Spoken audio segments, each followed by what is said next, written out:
voy a comenzar con la charla.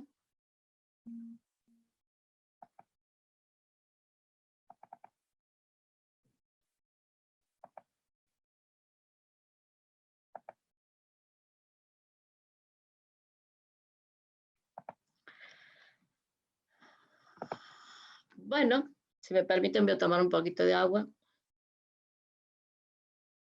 El título que le he dado a la charla ha sido un recorrido desde los macromonómeros hasta los nanomateriales.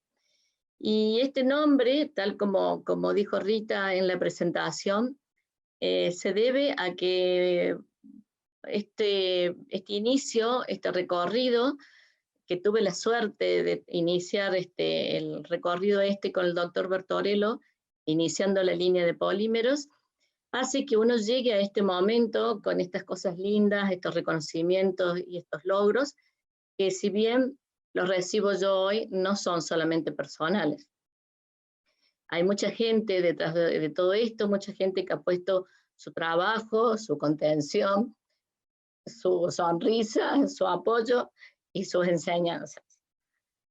Por eso quiero empezar, disculpen, agradeciendo a mis maestros de la vida, porque tuve la suerte de tener grandes maestros. En primer lugar, a mi mamá, por sus valores, su principio y la vocación del trabajo y el esfuerzo, que es algo que lo heredé de ella. A mis hijos, que me enseñaron a ser madre, que les tocó tener una madre de dedicación exclusiva, pero no a ser madre, sino al trabajo, y que bueno, fueron muy valientes y salieron adelante, y son hoy grandes personas.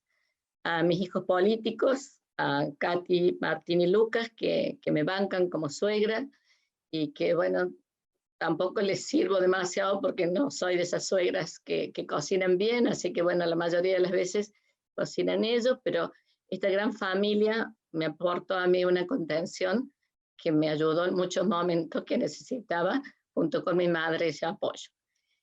Y estas personitas hermosas, que son Valentino y Isabela, que bueno, que son la alegría de todos los días. También quiero agradecer a mis maestros científicos, en primer lugar la doctora Suárez, que por aquella época la facultad nos daba la oportunidad de darnos una beca de estímulo a la investigación y podíamos elegir el director. Y bueno, yo elegí a la doctora Suárez y bueno, me enseñó muchísimo. Ella era muy rigurosa para enseñarme todo lo que fue necesario aprender, lo que respecta a la metodología científica, me enseñó la vocación a la investigación y me enseñó las reglas del juego, que para aquel comienzo saber dónde, cómo se tenían que hacer las cosas era muy importante. Y bueno, yo me sentí ligada a ese grupo, a pesar de que ya formaba parte del grupo de investigación de polímeros, siempre me sentí con pertenencia al grupo de la doctora Suárez. También quiero agradecer al doctor Bertorello, que bueno, iniciamos casi juntos la línea de polímeros, pero siempre me dio mucha libertad para trabajar y siempre respetó mis ideas, aunque a veces eran malas, y me dejaba que me equivocara. Fue un hombre muy, muy creativo, entonces él muchas veces daba la idea y yo me ponía a trabajar y siempre salía algo lindo de todo eso. Y bueno, me hizo perder el miedo a los desafíos. Y lógicamente quiero agradecer a la Universidad Nacional de Córdoba, la Facultad de Ciencias Químicas y el CONICET, porque no solamente me permitió estudiar, yo venía de una familia sin demasiados recursos, sino también adquirí un título profesional y después me pagó para hacer lo que a mí más me gustaba, que es la investigación. Así que estoy muy agradecida a esas instituciones. Bueno, contándole un poquito, acá está representativo un esquema que está fundamentando por qué lleva el título de un recorrido desde macromonómeros hasta nanomateriales. Cuando se inició el grupo de polímeros, el doctor Bertorello había firmado en el año 1977 un convenio con la Fuerza Aérea Argentina para desarrollar propulsantes sólidos para cohetes. Y por lo tanto trabajamos con macromonómeros de polibutadieno y así iniciamos nosotros la síntesis de materiales poliméricos, es decir, haciendo propulsantes sólidos para cohetes. Bueno, pasaron los años, mucho, desde el año, yo ingreso al grupo de investigación en el año 79, trabajando por el convenio, pero formalmente obtengo una beca de CONICET en el año 1980. Bueno, han pasado 40 años, el grupo ha ido evolucionando, ha pasado mucha gente a través del grupo, se han cambiado los temas, hemos ido aprendiendo muchísimas cosas en el área de polímeros y hoy por eso estamos ya hablando de nanomateriales. Bueno, como yo les expliqué al comienzo, nosotros comenzamos a trabajar con los polibutadienos, haciendo propulsantes sólidos para cohete. En aquel momento estábamos trabajando en ese tema el doctor Ricardo Argüello, más conocido como Manolo, la doctora Patricia Castellano, más tarde se incorporó el doctor Miguel González, y bueno, Manolo se encargaba de sintetizar el polímero, porque hacer este copolímero de butadieno ácido acrílico era realmente muy peligroso, porque había que licuar el butadieno y ponerlo en un reactor a presión, así que de esa tarea que era muy peligrosa la hacía el doctor Argüello, y bueno, él se encargaba después de entrecruzar el material en resinas epoxi. Yo usaba los grupos carboxílicos para convertirlo en hidroxilos y lo transformaba en poliuretano. Patricia hacía retardantes de llama porque revestía la carcasa donde iba la pastilla del propulsante, y luego se incorporó Miguel González haciendo polibutadienos autocurables. Había también otros temas que se desarrollaron en el grupo, como estaban a cargo de Gustavo Lescano, Alejandra Pastoriza y Liliana Alasia, que también estaban haciendo su tesis en ese tema. Bueno, no conseguí una foto de aquella época, si bien tenemos muchas, pero bueno, este problema de la pandemia imposibilitó que pudiera visitar el laboratorio, y así pudiese ir al laboratorio. Como estamos de mudanza, no sé si hubiese sido fácil encontrar la foto, pero sí, esta fotito está recién sacada del horno, porque me la acaba de mandar hace muy poquito tiempo Alejandra Pastoriza, que ahora vive en España, y es una foto donde está el doctor Bertorello. Acá hay gente un poco más nueva del grupo, yo calculo que esta foto debe ser del año 2010, 2011, pero bueno, es la foto más viejita que encontré, pero lo lindo es que está el doctor Bertorello. Bueno, en el año 1982, con el inicio de la Guerra de las Malvinas, este proyecto queda totalmente cerrado, caducado, no hicimos más nada en ese tema, pero bueno, nosotros terminamos nuestras tesis en los temas de polibutadieno, hablando de propulsantes sólidos para cohetes. Como yo le dije, el doctor Bertorello siempre tenía grandes ideas, era muy creativo, y entonces me dijo: mijita, hay que empezar a trabajar en hidrogeles, porque realmente es el tema que se viene en el futuro. Y bueno, como había explicado Rita, nosotros no teníamos nada en un laboratorio de polímeros para hacer polímeros, pero sí, cuando Falda del Carmen, cuando se trasladaron a Falda del Carmen y se cerró este proyecto, nos regalaron polibutadieno terminal hidroxilo. También era un oligómero. Los hidrogeles muy hinchables en agua. Nosotros acá lo único que teníamos para poder hacer algo hidrofóbico eran los oxidrilos terminales que tenía el polibutadieno. Entonces con Cecilia empezamos a trabajar en hacer reacciones de injerto sobre polibutadieno, y injertamos hidroxietil metacrilato, es decir, le íbamos aportando mayor grupos hidroxilos, y así haciendo que el material entrecruzado pudiera ser un poco más hidrofílico. Y usamos esos soportes para afinidad cromatográfica, es decir, le pegábamos ligandos bioespecíficos y captábamos proteínas, o le pegamos un agente quelante y y captábamos metales pesados, haciendo purificación de efluentes. Bueno, y así fuimos trabajando, y Cecilia terminó su tesis en el año 1993. El director de la tesis de Cecilia fue el doctor Bertorello. Luego ya comencé con mis propios tesistas, entró la doctora Miriam Zamora, trabajando en la síntesis y caracterización de monómeros derivados de la estereosacarosa. Este es un tema que ya venía siendo desarrollado por Alejandra Pastoriza, y en ese momento se había ido a Rosario, y bueno, nosotros lo retomamos, y después en conjunto se siguió trabajando en este tema.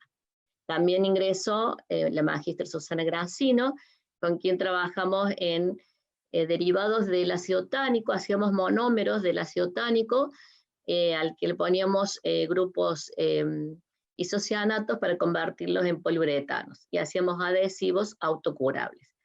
Con Susana tuvo una experiencia muy linda que llevó rápidamente al estudio de las propiedades de aplicaciones, porque ella en su casa tenía un toldo de plástico, y un día vino una tormenta con piedra que se lo perforó, y bueno, puso la resina que estábamos sintetizando, y la verdad que le dio muy buenos resultados durante muchos años. O sea que vimos que realmente tenía muy buenas propiedades autoadhesivas, y permanecían durante mucho tiempo. Como con Cecilia seguíamos trabajando en el tema de afinidad cromatográfica, nos dimos cuenta de que, bueno, las propiedades que se obtenían para afinidad no eran muy buenas con un hidrogel que no podía estar dentro de una columna. Entonces ahí empezó el doctor Gómez, su tesis doctoral, y ya empezamos a trabajar en soportes rígidos macroporosos, que los sintetizamos por una polimerización en suspensión, y podíamos manejar con el agregado de agentes porógenos el tamaño del macroporo, el mesoporo y el microporo. Y bueno, continuamos con la metodología de afinidad cromatográfica. Bueno, y así fueron pasando los años, fue pasando, cambiando, fuimos mejorando los temas, cambiando los temas, ingresando nueva gente, nuevas personas, haciendo su tesis, sus becas postdoctorales, y acá en este esquema se representa un poquito, bueno, todos los monómeros que usamos, está en forma simbólica porque hemos usado mucho más que esto, pero les quiero hacer ver que a partir de una gran cantidad de monómeros o diferentes materiales de partida como nanopartículas, polímeros hiperramificados o de endrones, y aplicando diferentes metodologías de polimerización, como polimerización radicalaria controlada, no controlada, click chemistry, reacciones de modificación química, podíamos obtener materiales poliméricos diferentes como soportes rígidos macroporosos, hidrogeles, polímeros dendríticos, dendrímeros, nanopartículas dendronizadas, nanogeles inteligentes, nanogeles híbridos y nanopartículas del tipo Corchert.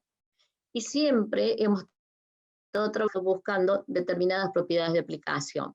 Así hemos tenido algunos trabajos muy lindos, como yo les expliqué antes, en afinidad cromatográfica, en envases activos, envases inteligentes, en válvulas inteligentes construidas con polímeros pH sensibles, que podrían actuar también como actuadores. Este es un tema muy lindo, desarrollado también en el grupo. Superficies superhidrofóbicas y autolimpiantes, dispositivos de liberación controlada de varios tipos, dosimetría, sensores, etc.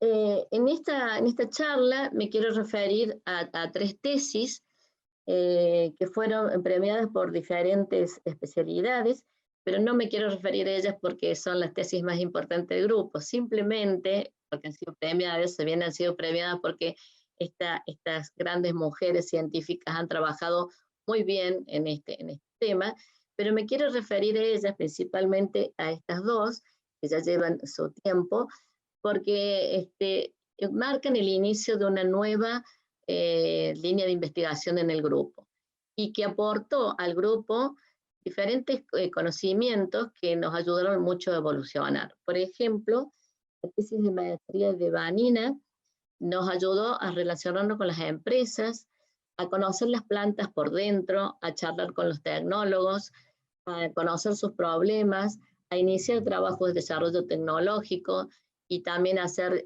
trabajos de servicio y muchas veces hemos hecho asesoría. Esto nos sirvió muchísimo para hacernos conocer como grupo, sobre todo en aquellas empresas que están en Córdoba. Y la tesis de Julieta, que recibió el premio por un área que no es necesariamente un área de polímeros, sino que un premio recibido por la SAICO, que es la Sociedad Argentina de Investigadores en Química Orgánica, nos sirvió mucho como para que nos reconocieran no solamente como grupo de polímeros, sino como un grupo que era capaz de hacer química orgánica, y nos posicionó tanto a nivel nacional como internacional. Y usamos una palabra, empezamos a usar una palabra en esta tesis y en algunos trabajos que fueron reconocidos internacionalmente, con la palabra dendronización. Es decir, empezamos a usar, fuimos pioneros en el uso de la dendronización como metodología de funcionalización de materiales. Y eso también fue un logro muy importante para el grupo. Y en el caso de la tesis de Catalina, en el 2017 se hizo el Congreso de Polímeros en Córdoba, y ahí se propuso que el nombre de los premios, yo creo que ya era el segundo congreso que se entregaban premios a las mejores tesis, se propuso que tuviera el nombre de Héctor Bertorello, o sea, el grupo de Córdoba propuso que tuviera el nombre de Héctor Bertorello ese premio, y en el año 2019, en el congreso que se hizo en Buenos Aires, fue la primera vez que el premio se entregó con ese nombre, y tuvimos la suerte de que una nieta, el doctor Bertorello, recibiera el premio a la mejor tesis. ¿Qué aportó esta tesis? Bueno, además de tener el gusto de hacer un trabajo de investigación cooperativo con otro nieto de Bertorello y un tesista, que es el doctor Marcelo Calderón, el poder trabajar con él nos permitió tener acceso a algunas técnicas y equipamientos que no estaban disponibles en Argentina, y a poder decir realmente que hicimos una aplicación en nanomedicina, que también es una línea de investigación relativamente nueva para nuestro grupo. Bueno, hablando un poquito de la tesis de Vanina, la idea de esta tesis salió a través de un subsidio FONTAR que habíamos pedido con el doctor Gundelin en el SEQUIMAP para desarrollar conservantes alimenticios de liberación controlada. En ese momento estábamos trabajando con microcápsulas de almidón para que contenían sorbato de potasio y lo aplicábamos a pastas. Y dijimos, sería importante sacar el conservante del alimento para que el consumidor no lo tenga que ingerir, y qué pasa si lo ponemos en el envase. Hasta ese año, esa década, siempre las funciones clásicas del envase eran la de contener, proteger y el alimento, y conservar la calidad y salubridad del alimento. Y por supuesto presentar e identificar el producto. Pero ya la industria estaba buscando cambios importantes, quería avanzar en nuevas propiedades, en funciones extras, y estaba buscando envase atractivo para el consumidor, evitar la pérdida del alimento y mayor preocupación por la higiene y vida media del alimento. Es decir, lo que al empresario le interesaba era aumentar el tiempo de vida medio del alimento en la etapa de estacionamiento, ya sea en la góndola o en las empresas. Y ya se empezaba a hablar en aquel momento del cuidado del medio ambiente. Entonces surgen en oposición a los envases pasivos, lo que se conoce como envases activos e envases inteligentes. Los envases activos son aquellos envases que son capaces de mantener o incrementar el tiempo de vida de los alimentos envasados, y los envases inteligentes son aquellos capaces de monitorear las condiciones en que se encuentra el alimento o su entorno. Y ustedes van a ver también que es muy común encontrar como ejemplo de un envase activo, que a veces uno abre una salsa o un dulce y tiene en la tapa un dispositivo en donde tiene un sólido, que es el que es encargado de hacer las funciones de conservación, o a veces lo pueden encontrar en un sobrecito dentro de una bandeja. Y el clásico ejemplo del envase inteligente es el que ustedes ven en una botella de cerveza, que tiene un dibujito en la etiqueta que con un cambio de color le marca a cuál es la temperatura, está la temperatura ideal para poder tomar la cerveza. O también van a ver en aquellas frutas importadas o algunas verduras, que también hay una etiqueta que cambia de color y que le está indicando ya cuando está roja de que ya la fruta o la verdura que tiene ya está en estado de descomposición. Bueno, entonces para poder trabajar con una modificación química en el envase directamente, hay una metodología que es aplicar una fuente de energía a un material plástico. Cuando uno aplica una fuente de energía a un material plástico, es decir, una radiación, se produce sobre la superficie la presencia de radicales libres o de moléculas cargadas, o sea, cargas positivas o negativas. Esto sigue a través después de una serie de reacciones secundarias, las cuales podemos hablar de entrecruzamiento, en donde las cadenas externas se unen a las cadenas internas, de degradación, donde ya empezamos a perder algunos monómeros de dicho plástico, o de reacciones de injerto o de funcionalización. En realidad, lo que nosotros estábamos buscando eran reacciones de injerto, es decir, poder unir a la cadena de una película plástica algunas cadenitas de un monómero, hecho con un monómero específico, y poder después usar esas cadenas con algunos fines específicos.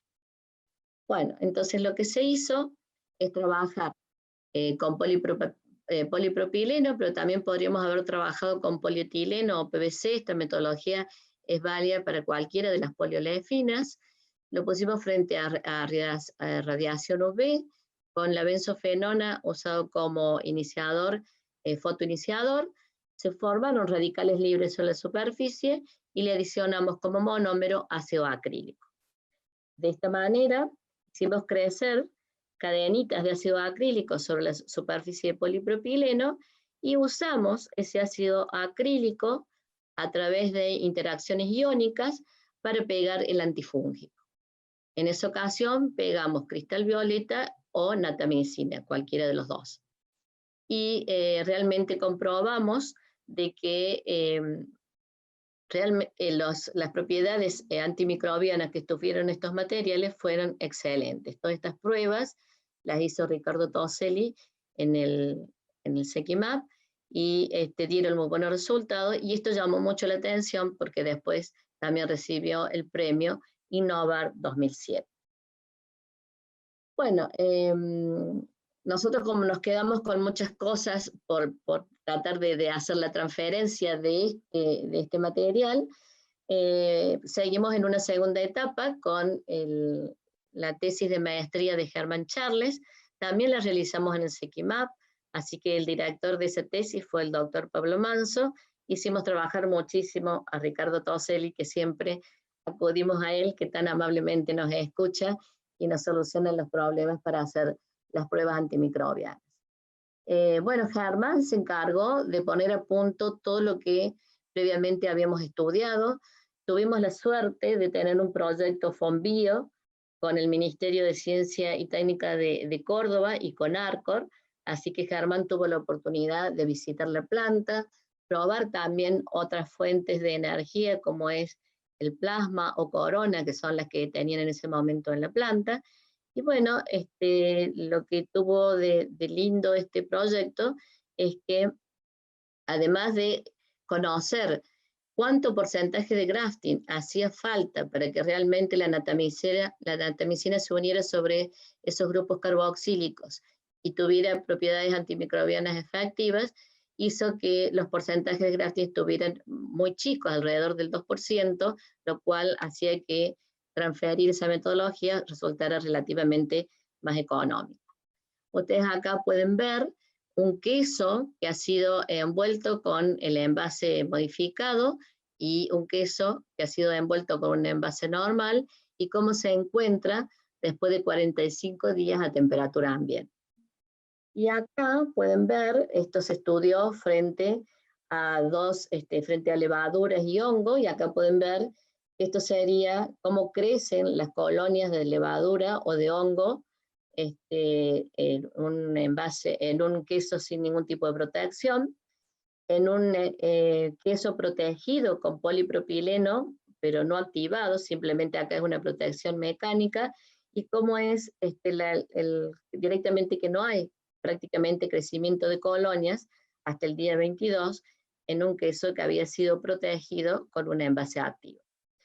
Lo más importante de todo esto es que, si ustedes recuerdan, yo les había dicho que la natamicina estaba retenida por interacciones iónicas, por lo tanto, a veces nosotros teníamos temor de que se pudiese liberar al alimento por algún cambio de pH. Bueno, y Hermann comprobó de que la liberación era muy baja y estaba por debajo de lo permitido por el Código Alimentario. O sea que los resultados fueron muy interesantes. También seguimos trabajando con, en este caso, con el doctor Darío Arrúa, que tuvo una beca postdoctoral conmigo y con la doctora Mónica Nazareno en Santiago del Estero. O sea, Darío se fue a trabajar a Santiago del Estero, y en este caso, ya para no tener que hacer la unión covalente de una molécula a través de una interacción iónica, cambiamos el monómero y usamos hidroxietil metacrilato, es decir, el EMA, y luego después usamos el oxidrilo para hacer la unión covalente de ácido cafeico. Es decir, hicimos un envase activo, pero esta vez también la molécula activa está unida covalentemente sobre la modificación del material plástico. Y usamos, para estudiar las propiedades, para conocer si realmente tenía propiedades antioxidantes, lo que estudiamos frente al jugo de naranja. Y acá ustedes pueden ver cómo baja la concentración del sorbato cuando el jugo no tiene ningún tipo de conservante, y cómo es cuando le agrego yo el ácido cafeico, que es este que está acá, y cómo es cuando lo conservo en un material en donde el ácido cafeico está retenido covalentemente. O sea, las propiedades fueron muy buenas, y lógicamente es mucho mejor antes de ingerir el ácido cafeico que esté covalentemente unido al envase. El jugo, estas experiencias se hicieron a 40 grados centígrados por 29 horas.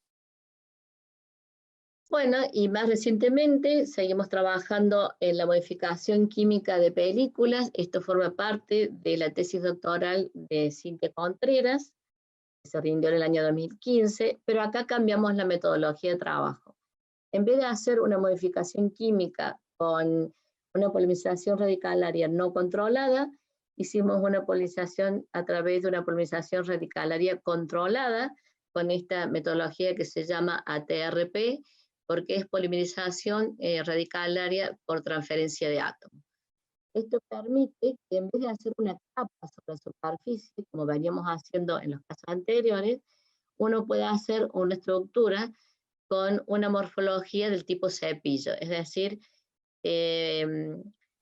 covalentemente unir cadenas poliméricas y poder no solamente manejar el largo de estas cadenas, sino cuántas cadenas se unen por superficie por centímetro cuadrado de la superficie.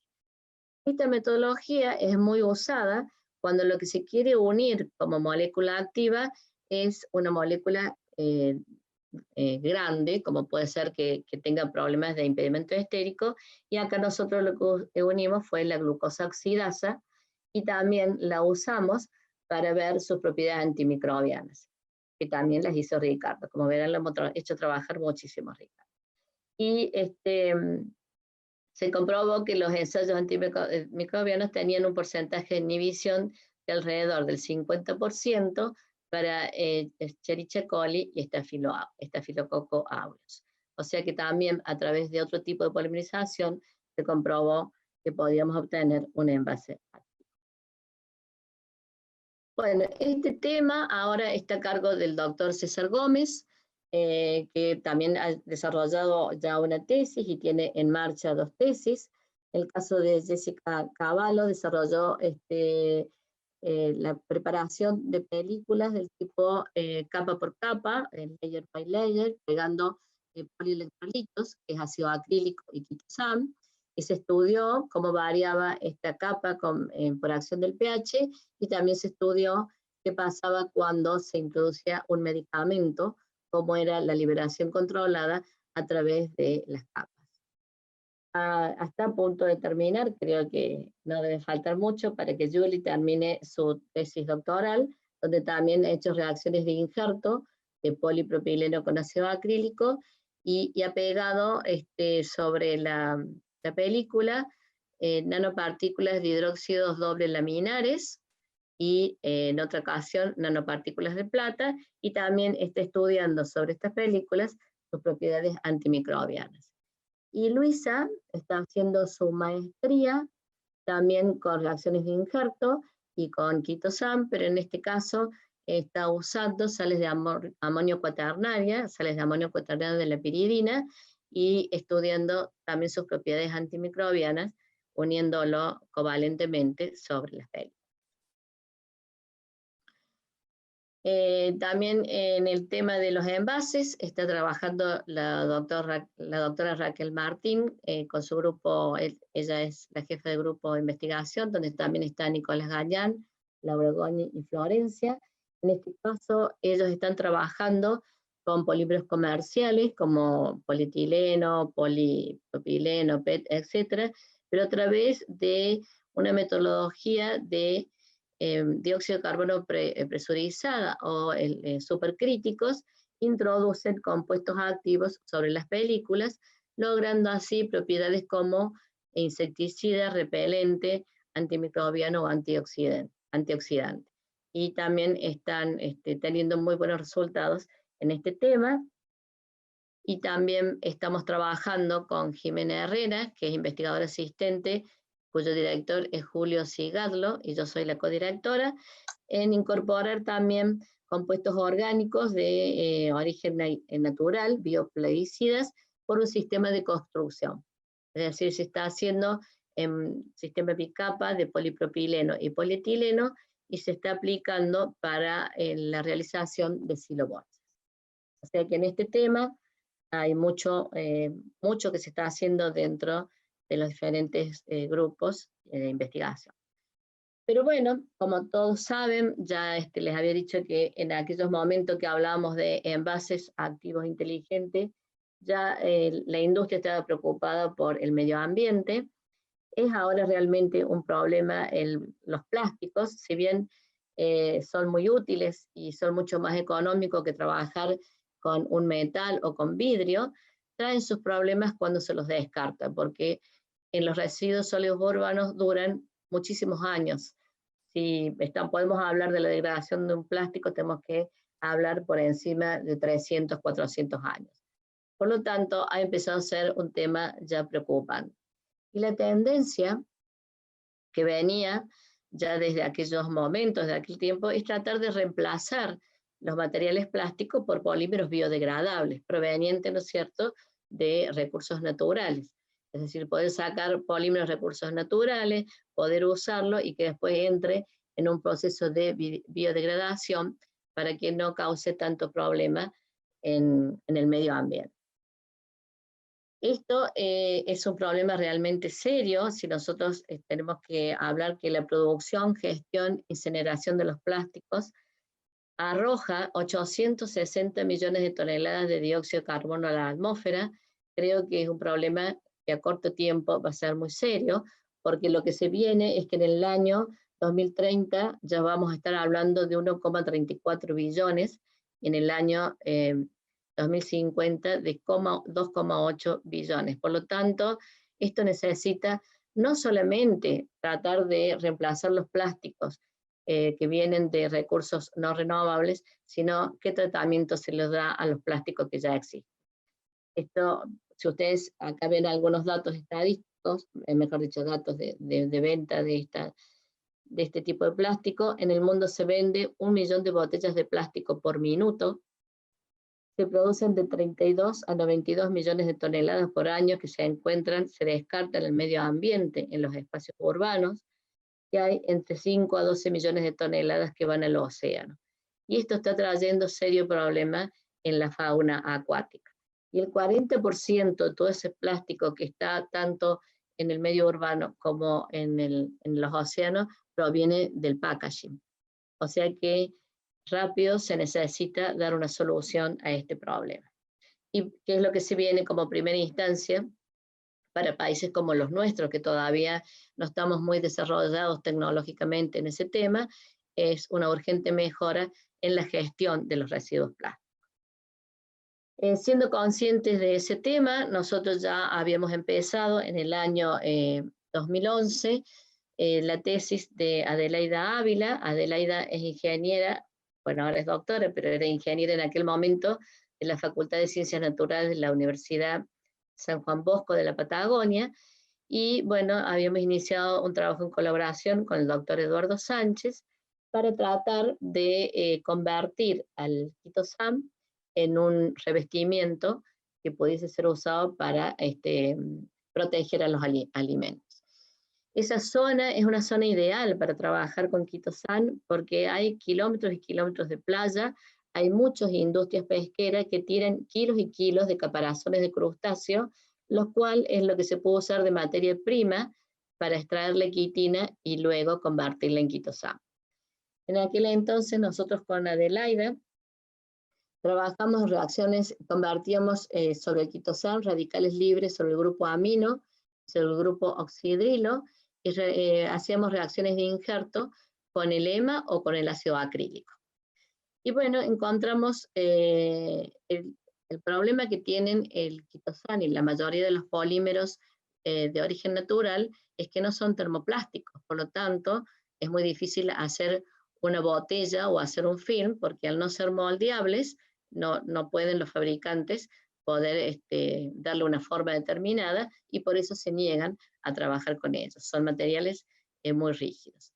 Cuando nosotros hicimos las reacciones de injerto con el ácido acrílico resultó ser un material mucho más rígido que el quitosam. Tenía excelentes propiedades mecánicas, pero estaba muy lejos de ser moldeable.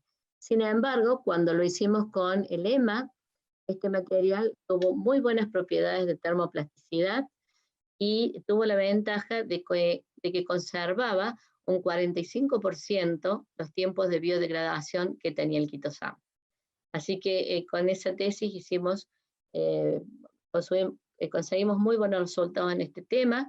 Adelaida sigue trabajando en la Universidad de San Juan Bosco, está iniciando también un proyecto a base de quitosam y sigue tratando de conseguir que algún organismo público o alguna industria pesquera pueda ayudarla a poner una industria de una pequeña planta para convertir quitina en quitosam, que creo que estamos desperdiciando esa cantidad de kilos de caparazones que se tiran o sea, en tierra.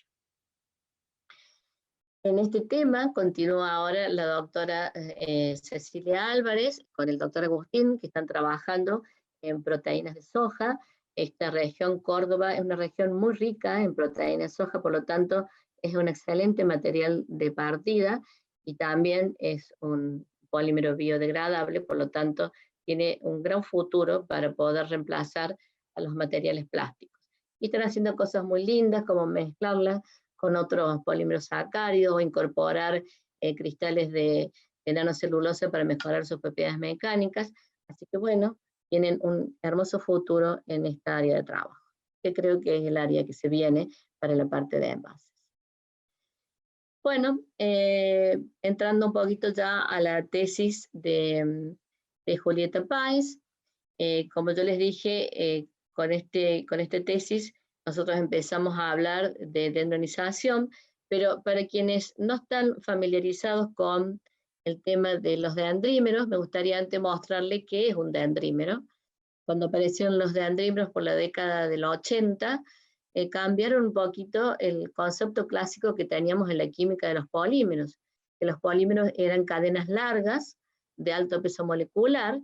Y bueno, acá viene un polímero también de alto peso molecular, pero globular, que tiene la ventaja de tener un gran número de grupos funcionales sobre su superficie, que parte para su síntesis de un corazón funcionalizado. La síntesis puede ser divergente, es decir, que va creciendo capa por capa, se llama generación por generación, o puede ser convergente, en donde yo sintetizo esta parte, conocida como dendrón, y la uno covalentemente a un corazón funcionalizado. ¿Qué trajo de nuevo la parte de andrímeros? Bueno, primero es que se conoció de que podíamos trabajar con altos pesos moleculares y mantener esta estructura todavía soluble en solvente. Y que aparte, a diferencia de los polímeros lineales, a medida que aumentábamos el peso molecular, no aumentaba la viscosidad, sino que podíamos tener viscosidades muy bajas. Bueno, esto fue realmente una novedad muy linda. Además podía tener, a medida que iba sintetizando, avanzamos en la síntesis, aumentaba su peso molecular, iba teniéndose cavidades de diferente tamaño, bolsillos, los cuales podían ser usados para ser vehículos de drogas. Así que tuvieron un gran ímpetu en el desarrollo de ser vehículos, de comportarse como liberación controlada de drogas. Pero hay un efecto que es muy lindo, que se le llama la propiedad de multivalencia, el efecto de multivalencia, y que está gráficamente representado acá. No es lo mismo, como ustedes pueden ver, sostener una pelota con un dedo que tener la facilidad de sostenerla en la mano con los 5 dedos. Y esto es el efecto multivalencia que mostraban los dendrímeros. O sea que teníamos la particularidad de que tenían muy buenas interacciones con virus, con membranas celulares, y por lo tanto abrían una serie de panoramas muy interesantes para trabajar. En la química de andrímeros también tuve la suerte de tener grandes maestros. En el año 1995 pude ir por corto tiempo con una beca de la Asociación Química Argentina y la American Chemical Society a Estados Unidos a conocer el grupo de Newcomb y a trabajar con él por 4 meses. En ese momento estaba en la Universidad del Sur de Florida, actualmente está en la Universidad de Akron. Y bueno, empezamos a trabajar, después yo me vine, le dije que quería continuar el trabajo que había iniciado acá, y él me dijo, no, está muy lejos, Argentina, para ellos el Polo Sur es algo que queda fuera de su mundo. Y bueno, cuando él vio que yo seguía trabajando en Córdoba, le permitió a Alejandra Alavi ir un tiempo a su laboratorio y nos regaló una gran cantidad de diferentes tipos de dendrones, que para mí fue en ese momento tocar el cielo con las manos. Y uno de los dendrones que más usamos, y porque posiblemente venía mayor cantidad en gramos, fue la mina de Vejera. Después, en el año 2004, conocí al doctor Rainer Hack, que tuve la oportunidad de que ambos hubiésemos sido invitados como conferencistas en un congreso de polímeros, y ambos hablamos de lo difícil que era trabajar y sintetizar dendrímeros. Yo ya en aquel entonces tímidamente planteaba trabajar con dendrones, y Rainer planteó el uso de polímeros hiperramificados que también tenían efecto, conservaban las propiedades de los dendrímeros, pero no eran tan regulares como un dendrímero. Da la casualidad que al salir del congreso lo encuentro en la parada del colectivo, y lo felicito por la conferencia, le digo que me parece que es tan interesante y que si había posibilidades de que algún estudiante pudiera ir a visitar su laboratorio. Me dijo, bueno, cuando llegue a Argentina, mándame un currículum, algún trabajo publicado. Y bueno, y al corto tiempo ya estaba Marcelo Calderón trabajando allá durante su tesis, después se volvió a ir con una postdoc. Bueno, yo creo que la ayuda del hecho de que estuviese ahí Marcelo nos ayudó mucho a que sacáramos un subsidio con Rainer como director entre la Agencia Nacional Argentina y el Ministerio de Educación alemán, y eso nos permitió poder hacer intercambio de varios estudiantes, mejor dicho, más que intercambio, fue mandar estudiantes nuestros al laboratorio de Rainer y ya trabajar también, ¿no es cierto?, en colaboración con Marcelo. Bueno, antes de que empezáramos la tesis de Julieta, ya habíamos hecho 3 tesis en el área de dendrímeros. La primera de ellas fue la de la doctora Alejandra Alavi, y con la doctora Alejandra Alavi intentamos sintetizar dendrímeros, llegamos hasta la segunda generación, fue muchísimo trabajo, pobre Alejandra renegó muchísimo con esta síntesis. Por suerte Alejandra tenía una gran vocación y un gran esmero para el trabajo, y lo que hacíamos era sintetizar dendrímeros que le poníamos en una forma muy especial, el vinílico, porque protegíamos 2 grupos oxidrilos. Acá había 3 grupos por ramita, protegíamos 2, y sobre el tercero le poníamos específicamente en esa ubicación el doble enlace. Bueno, llegamos hasta la segunda generación y nos faltó tiempo para probarlo como monómero o agente tricruzante por copolimerización. ¿Cuál era el problema de hacer dendrímeros? Bueno, nuestro laboratorio no estaba equipado para hacer dendrímeros, y entonces la purificación de este tipo de moléculas nos llevaba muchísimo tiempo, porque no contábamos, como tenemos ahora, membranas de diálisis, sino que teníamos columnas de sílica gel, y bueno, y eso era, además de costoso, extremadamente laborioso. Entonces ya ahí empezamos con la tesis de Pablo, a ver la posibilidad de no trabajar con dendrímeros, sino empezar a trabajar con dendrones. Y acá en esta tesis, Pablo tuvo la suerte de sacar una beca mixta de CONICET, que yo creo que el CONICET fue el único año que dio esa beca, y hizo la tesis acá en Argentina conmigo, y también en colaboración con Alessandro Gandini en Grenoble, en Francia. Entonces, él tenía la posibilidad de viajar cada 6 meses a Francia, hacer una parte allá y una parte acá, y cuando terminó la tesis recibió el título de doctor en Ciencias Químicas de la Universidad Nacional de Córdoba y doctor en Materiales de la Universidad de Grenoble. Con Pablo lo que hacíamos era unir fragmentos lineales, en este caso teníamos las yefaminas, con fragmentos dendríticos, ya sea alifáticos o aromáticos. Pero lo que dieron mejores resultados fueron los aromáticos, y acá teníamos el vinil furfural, que después nos permitía, a través de este doble enlace, hacer reacciones de cicloadición por fotopolimerización. Y bueno, estos dieron también muy lindos resultados. Luego ya empezó la tesis Marcelo Calderón, donde trabajamos en la unión, usamos todos los dendrones que nos había mandado Newcon para modificar materiales poliméricos clásicos, lineales, y ver cómo podíamos influenciar, precisamente con los efectos dendríticos, cuánto efecto dendrítico podríamos obtener en un material que era un polímero clásico a través de la introducción en esa cadena polimérica de diferentes tipos de dendrones.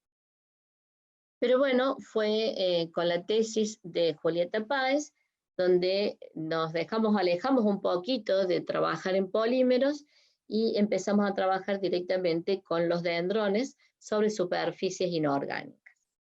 En una parte de la tesis tuvimos la gran ayuda de Verónica Brunetti, que aportó toda su experiencia y su conocimiento en la parte de electroquímica. Entonces trabajamos con el dendrón de Kakimoto, que tiene varios anillos aromáticos, primera y segunda generación, y lo pegábamos sobre electrodos de oro o de carbono vitrio, y lo pegamos covalentemente o lo autoensamblamos. Y por suerte, las propiedades electroquímicas eran tan buenas pegado covalentemente como autoensamblado.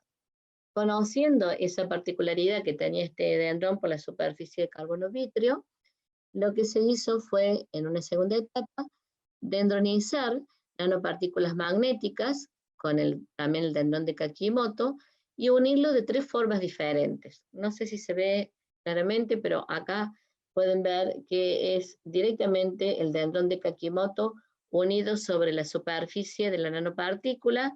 Acá el dendrón de Kakimoto está unido con un ligando, es decir, hay un pequeño espaciador entre el dendrón y la superficie de la nanopartícula, y acá están las dos cosas, el espaciador solo y el dendrón solo.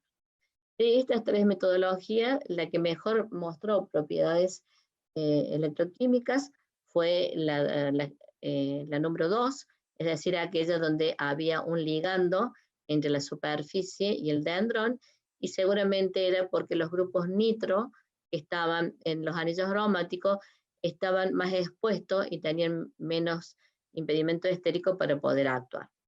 Y bueno, luego que estaban estos dendrones acá, se autoensamblaban, dada que conocíamos que tenía una alta capacidad, afinidad por esas superficies, se autoensamblaban sobre electrodos de carbono y vitrio y dieron muy buenos resultados para el uso de sensores, es decir, electroquímicamente en sensores aplicados a analítica, haciendo uso de la cupla nitroso-hidroxilámida. Y en una segunda etapa, quisimos estudiar qué pasaba cuando usamos dendrones sobre una superficie esférica. Se conocía que cuando se aplicaban los alcanotiol sobre superficies planas, daba como un pseudocristal, porque las interacciones entre estas cadenas eran muy fuertes, pero cuando pasaba a una superficie esférica, la distribución radial de esta cadena hacía que la congestión estérica estuviera pegada a la superficie y fuera menor a medida que nos alejábamos de la superficie. Se sospechaba en aquel momento, y en algunos casos se pudo comprobar, que si en vez de usar como ligando un alcanotiol usábamos un dendrón, la superficie sería la que daba la congestión estérica y que estaba alejada de la superficie y que esto hacía como un efecto de paraguas. Pero ¿qué propiedades se podían encontrar cuando el efecto era este y no este? Entonces ahí comenzamos a trabajar con nanopartículas de oro, pero para poder sintetizar un dendrón que tuviese afinidad con la nanopartícula de oro, lo que se hizo en un primer momento fue sintetizar, unir la amina de Vejera sobre el ácido ditiopropiónico.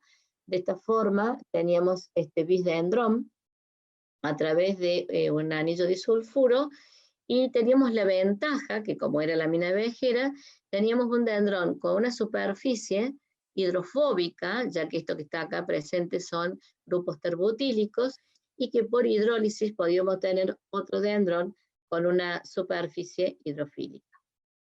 Lo pusimos en contacto con nanopartículas de oro, y acá tuvimos la valiosa ayuda del doctor Coronado, que nos ayudó muchísimo con las nanopartículas de oro y también para estudiar las propiedades de las nanopartículas dendronizadas. Y se sintetizaban las nanopartículas de oro por la metodología de Turkevich, y luego se puso en contacto con estos dendrones y se autoensamblaron sobre las nanopartículas de oro. Y se hacía a su vez lo que nosotros le llamamos generación cero, pero era también el disulfuro del ditiopropiónico. Así unimos generación 1 con terbutilo, generación 1 con carboxílicos y la generación 0 con el ácido carboxílico. Recuerden entonces que estamos hablando de una superficie hidrofóbica y una superficie hidrofílica. ¿Y qué es lo que se observó en estos casos? Bueno, a medida que aumentamos la concentración de ligandos sobre las nanopartículas de oro, se observaba un corrimiento hacia el rojo, es decir, veíamos un ensanchamiento de la banda. Estamos hablando del dendrón que tiene grupos hidrofóbicos, ¿no? Y esto daba indicios de agregación. Cuando se estudió por Deleuze, se vio que efectivamente aumentaba, a medida que se aumentaba la concentración y también se aumentaba el tiempo, aumentaba el tamaño de los agregados a expensa de los agregados pequeños. Sin embargo, los sistemas coloidales seguían siendo muy estables. Cuando hacíamos los mismos estudios, pero con el disulfuro con grupos hidrofílicos en la superficie, este ensanchamiento era mayor, muy grande cuando tratábamos con el ligando lineal, pero lo que empezamos a estudiar era cómo era la cinética de agregación de este tipo de sistemas coloidales que estábamos estudiando. Se vio que a medida que aumentábamos la concentración de ligandos, los sistemas comenzaban a aumentar los estados de agregados, pero se mantenían, es decir, comenzaba a aumentar la velocidad de agregación, pero continuaban siendo estables. Y cuando lo comparábamos con los ligandos lineales, de un estado de estabilidad, a medida que muy bueno, pasábamos aumentando la concentración, pasaban a un estado de agregación que los hacían inestables, es decir, precipitaban. Y entonces esto nos dio a entender que la presencia del dendrón con ese efecto paraguas que podíamos ver hacía que las interacciones entre el solvente y el dendron fueran lo suficientemente fuertes como para poder mantener estos agregados durante mucho tiempo en forma coloidal y en forma estable. En una segunda etapa sintetizamos las nanopartículas de oro en solución donde estaban los dendrones, y acá ya variamos no solamente en la presencia de en los grupos hidrofóbicos, hidrofílicos, sino también trabajamos con la generación 1 y la generación 2, y en esta ocasión se hizo la formación de soluciones coloidales, pero en medio orgánico. Y que lo que se vio, bueno, que cuando se tenía el dendrón con grupos hidrofóbicos, el ligando participaba en la estabilización de las nanopartículas simplemente por interacciones hidrofóbicas entre los dendrones y por la alta congestión estérica que tenía en la superficie, pero cuando el dendrón era del tipo carboxílico, había interacción entre los grupos carboxílicos y la superficie del dendrón, y también se formaban interacciones entre puente hidrógeno entre los grupos amino y la superamida y la superficie del dendrón. Y también acá todo esto se realizó por estudios de infrarrojo y NMR, y se vio también que acá había una muy baja movilidad de las cadenas alquílicas. La estabilidad de los sistemas coloidales dendríticos era muy superior a los no dendríticos, y tenían la ventaja de que podían ser secados y resolubilizados por diferentes ciclos. Y así teníamos que los dendrones de terbutilo eran solubles en solventes, sistemas estables coloidales en solventes clorados, alcoholes y tetrahidrofurano, y los con grupos carboxílicos en alcoholes, tetrahidrofurano y dimetilformol. En una etapa también posterior hicimos reacciones de pegado covalente de cadenas de aminodivejera, pero ya usada como monómero.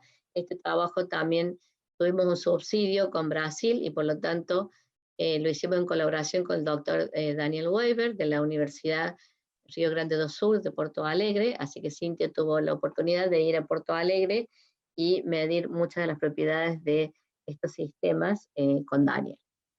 Bueno, lo que se buscaba acá era tener una superficie parecida a la que tiene la hoja de loto, que tiene la característica de ser súper hidrofóbica y autolimpiante. Es decir, cuando ustedes ponen una gota de agua en la hoja de loto, rápidamente se escapa de la superficie y arrastra toda la suciedad que tiene la hoja.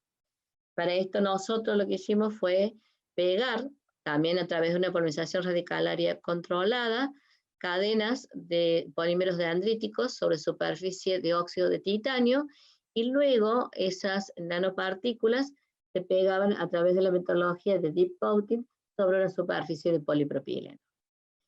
En esta propiedad que encontramos en la naturaleza, quien aporta el componente hidrofóbico acá es la cera, y las nervaduras de la hoja tienen una topografía del tipo branch light, y bueno, nosotros esperamos que este tipo de topografía se pudiera cumplir en la superficie del polipropileno, y bueno, no sé si será branch light, pero las propiedades fueron muy buenas.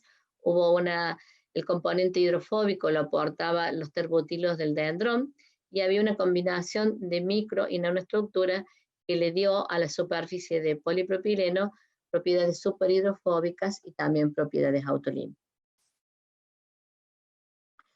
En el tema de dendrímeros, yo solamente me queda un tesista, que es el licenciado Francisco Figueroa, alias Pancho, y es una tesis que estamos llevando adelante con la codirección de Gabriela Oxtad. Estamos trabajando no con un dendrímero, sino con un polímero hiperramificado, que recibe el nombre de Bolton, generación 3 y generación 4 tenemos, en donde también le ponemos grupos metaacrílicos, vinilos en la superficie, para luego usarlo como agente entrecruzante. Y hacemos la comparación con agente entrecruzante lineal, porque estamos seguros de que la estructura porosa que se obtiene en estos hidrogeles, en donde el agente dendrítico tiene esta distribución radial y este tiene una distribución lineal, pueden traer propiedades muy importantes en la estructura microporosa de estos hidrogeles. Todavía no lo sabemos, estamos en estudio, pero bueno, tenemos esperanza de que sea así. Y bueno, una vez que terminemos con esta parte, Pancho seguirá trabajando con Gabriela, que tiene experiencia en la parte de flujo continuo, llevando esta metodología a la síntesis de nanogeles por flujo continuo. Esta línea de química de deandrímeros está ahora a cargo de la doctora Marisa Martinelli, que tiene ya 3 tesis formadas, terminadas en este tema. Agustina, que trabajó en la dendronización de películas de quitosan, que dieron muy buenos resultados como parches para heridas exudativas. Guido Remondino, que trabajó en nanogeles, con copolímeros también llevando un dendrón como monómero, y que tenía la particularidad que a determinados pH exponía esa parte dendrítica.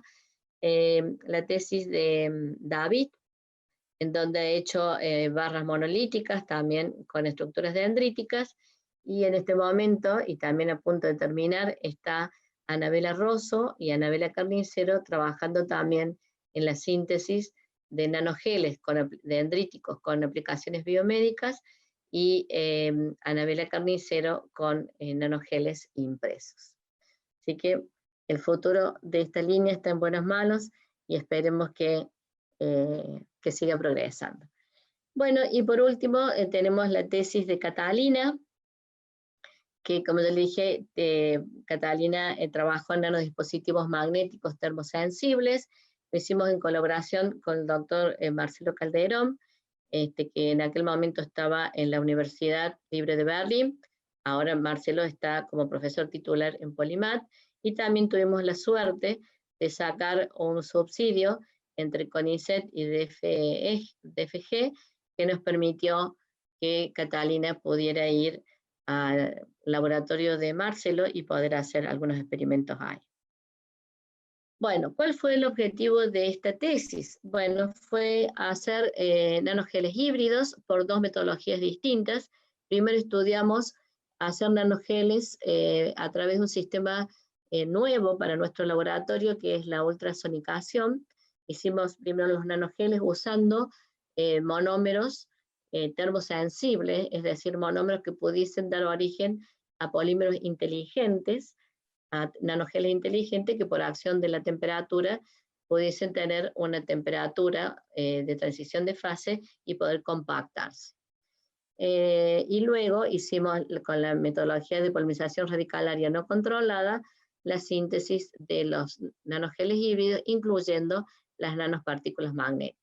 Hicimos también nanogeles híbridos, pero en vez de hacer polinización radicalaria a través de Quick Chemistry, y después intentamos ver qué pasaba cuando la nanopartícula, en vez de estar incluida en un nanogel, estaba decorado con bracitos, con brush, y para dar lo que se llama nanopartícula del tipo core brush, y también lo hicimos por 2 metodologías, la radicalaria controlada y la química clínica. ¿Qué se buscaba con este tipo de nanodispositivos magnéticos? Bueno, por un lado, ¿y por qué queríamos su aplicación en nanomedicina? Porque teníamos el conocimiento que estos nanogeles, al tener nanopartículas magnéticas, podían ser guiados por un campo magnético, y si tenían el tamaño nano, se saben que las membranas de tumor, el espacio entre las células epiteliales de ese tumor, están bastante diferenciadas ese espacio como para dejar pasar los nanogeles de un tamaño que coincide con esa separación entre las células epiteliales. O sea que esto permitiría que estos nanogeles pudiesen ingresar en los tejidos enfermos y no en los tejidos sanos, en donde está bien compactada una célula epitelial con la otra, y por lo tanto el nanogel no puede integrarse, o sea, no puede ingresar. A su vez, si este nanogel tenía la posibilidad de ser termosensible, podían ser irradiados con un rayo láser para darles calor, producir de esta forma la contracción del nanogel, y si tenía una droga, por ejemplo, con un efecto determinado, que puede ser para terapia del cáncer, pudiese ser liberado dentro de la célula y de esta forma llegar hasta el núcleo. Eso era lo que se buscaba como objetivos en nanomedicina. Bueno, comenzamos trabajando haciendo reacciones de silanización sobre nanopartículas magnéticas para introducir el grupo metaclínico en la superficie. De esta forma obtuvimos la nanopartícula con estos grupos y comenzamos la reacción de polimerización radicalaria no controlada usando como monómeros oligómeros o macromonómeros derivados de óxido etilenglicol, que tienen la particularidad de que uno puede combinarlo en diferentes concentraciones y poder manejar la temperatura en transición de fase. Y agregamos otro monómero más, que es el EMA, por si era necesario usar este grupo reactivo, que es el oxidrilo. Por ultrasonicado obtuvimos entonces los nanogeles híbridos. Bueno, se estudió que tenía un porcentaje por TGA de un 45% de polímero, que efectivamente eran sensibles a un campo magnético, es decir, eran atraídos por un imán, que su temperatura de transición de fase estaba alrededor de los 46,5 grados y su tamaño era de 155 nanómetros. O sea, estaba en condiciones óptimas de cumplir con lo que yo les había comentado de la terapia guiada y del tamaño, para hacer el efecto de PR. Estos nanogeles híbridos fueron también irradiados con un láser NIR, es decir, del infrarrojo cercano, y se vio que aumentaban la temperatura a medida que aumentaba el tiempo de irradiación y también a medida que aumentaba, ¿no es cierto?, la concentración. Por lo tanto, estaban en condiciones de poder hacer una terapia térmica. También se comprobó que tenían propiedades paramagnéticas, y esto es muy importante porque significa que puede actuar como un fototransductor, es decir, como un agente de contraste frente a resonancia magnética de imágenes, y el tiempo de relajación transversal, que es el que se determinó acá, era de un valor similar al que actualmente se está usando en el comercio. O sea que también teníamos esperanza de que pudiese actuar como un terágono. Se incluyó una droga modelo, que es la doxorubicina.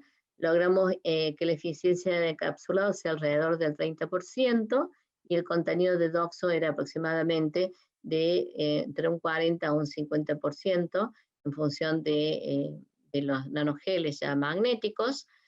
Se estudió cómo era la liberación de la doxorubicina y se vio que la doxorubicina se liberaba mucho mejor cuando se aumentaba la temperatura, lo cual era lo previsible porque son geles termosensibles, y los beneficios. Acá ustedes pueden ver que la liberación acá está hecha a pH 6 y a pH 5, que la liberación aumenta cuando se le aplica un pulso de cercano infrarrojo, y el hecho de que sea mejor a pH 5 es muy prometedor porque se sabe que el pH del tumor es alrededor de 5. Bueno, para mostrarle directamente la parte de aplicación, les muestro los ensayos que se hicieron en vivo. Y acá se puede ver que se aplicó sobre los ratones por dos vías diferentes, una administración intravenosa y directamente inyectado sobre el tumor. Lo que se hacía, se inyectaba una alícuota de solución del nanogel, del sistema coloidal del nanogel, y luego a las 12 horas se irradiaba por una fuente NIR.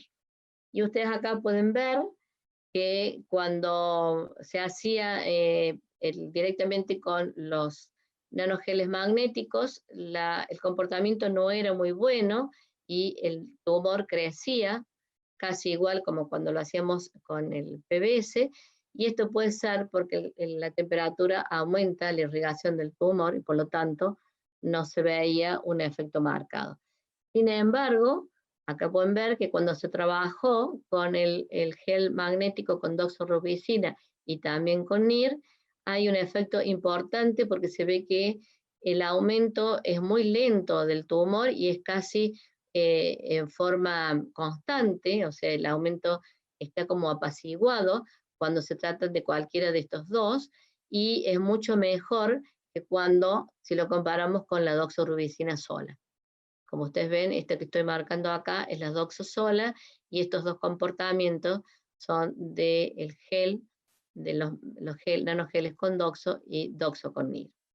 Cuando se hizo por la vía directa sobre el tumor, el comportamiento fue muy similar, las tendencias al caso anterior, y cuando se hizo con los geles magnéticos con doxo y con NIR, no hubo muchas diferencias entre ellos dos, pero sí se nota que su comportamiento es bastante mejor que con la doxo sola. O sea que creo que los resultados son muy prometedores para decir que hay una potencial aplicación para nanomedicina, pero lógicamente esto necesita de mayores tiempos de estudio y mayores esfuerzos. Bueno, o sea que en esta tesis, los que dieron muy buenos resultados para aplicaciones biomédicas fueron los dos nanogeles híbridos, tanto los que se obtuvieron por la polinización radicalaria no controlada por la click chemistry.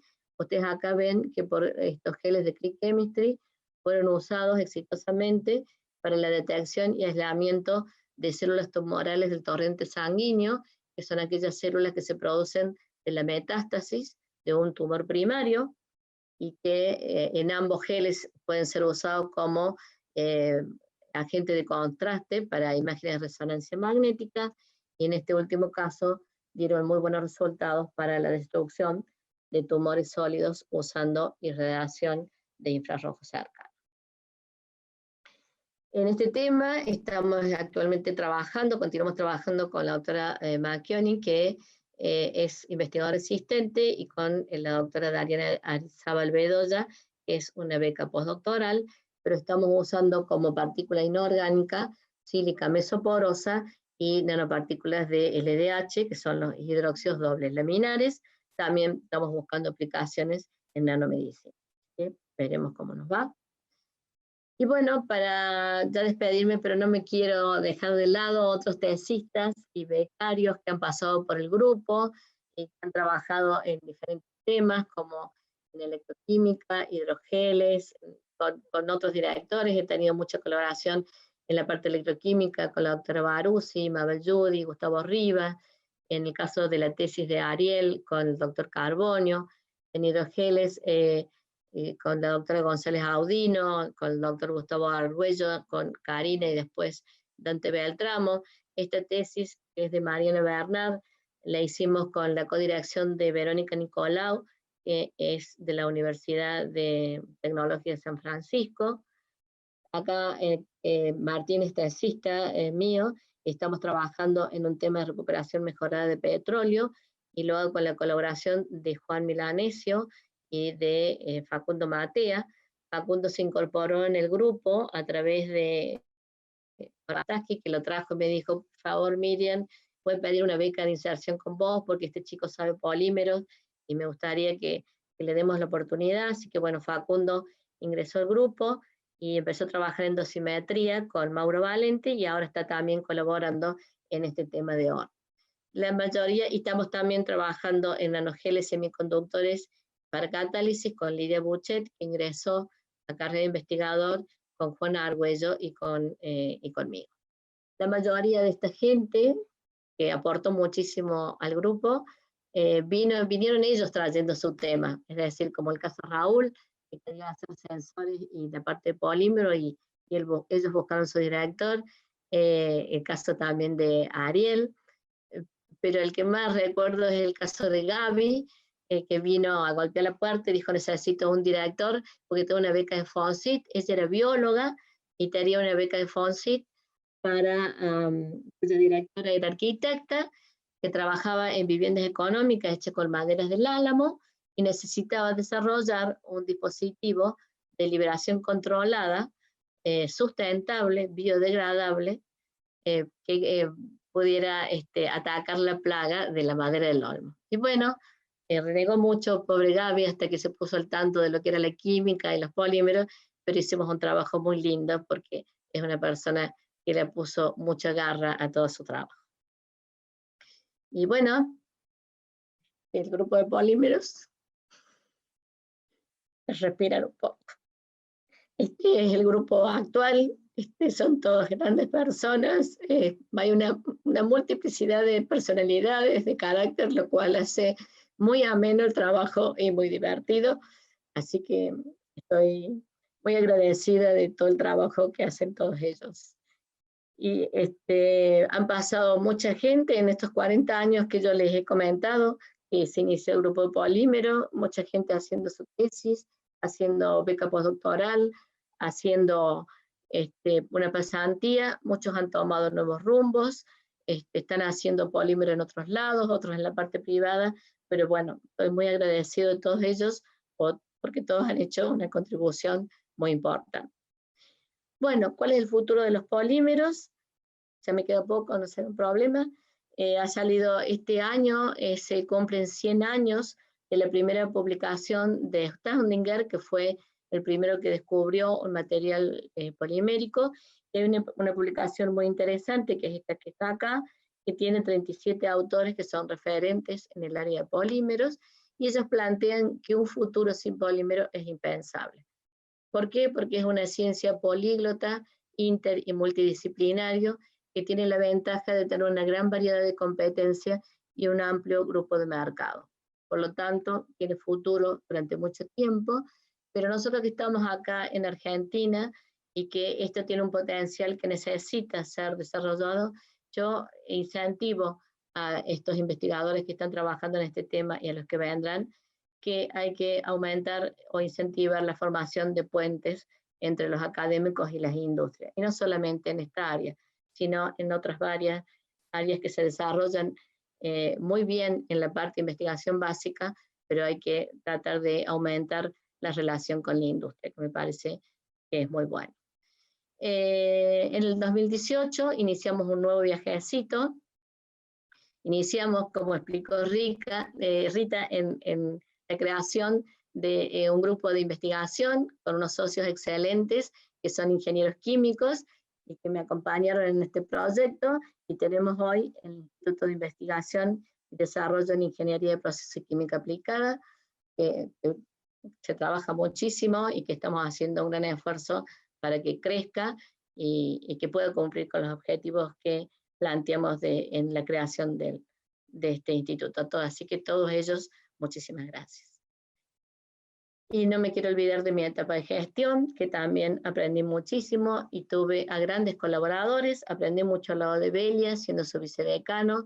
Trabajamos muy bien con Cristian, hicimos muchísimas cosas, muchísimas horas de trabajo con este grupo que está acá, que no quise poner la fotito de todas, pero todos han sido excelentes secretarios y subsecretarios, y formamos un equipo de trabajo muy lindo.